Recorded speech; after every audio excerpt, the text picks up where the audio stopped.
Naghahanda na naman ako ng panibagong project na ganun pa rin.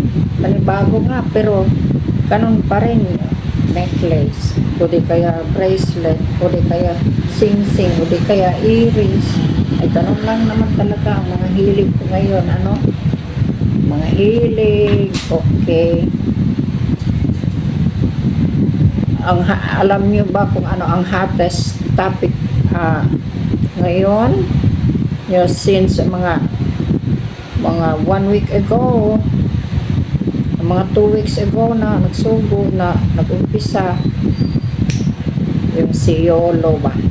Carlos Yolo, yung natin, yung athlete natin na golden boy, no?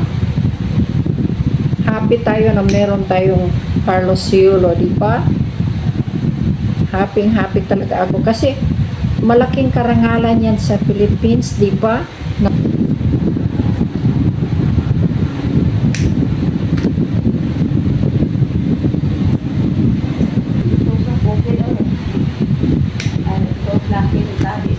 Gagawa ko lang na I think I made this between 7 o'clock, 7 to 8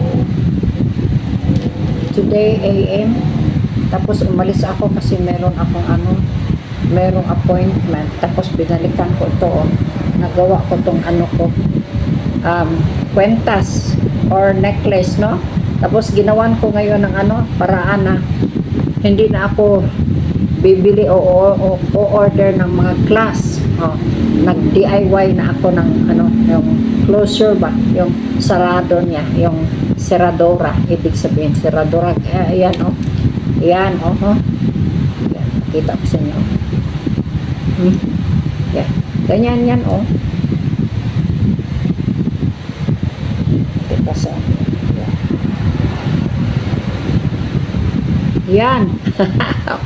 Yan ang bago kong gawang necklace, no?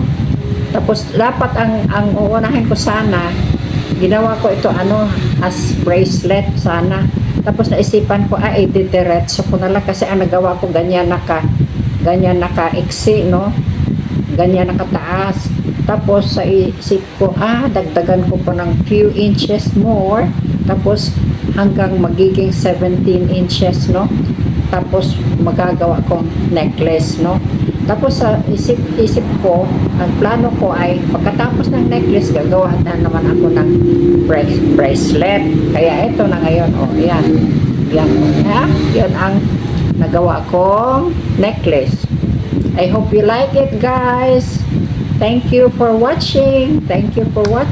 Today is Saturday, the 17th of August. Thank you for watching. Bye-bye.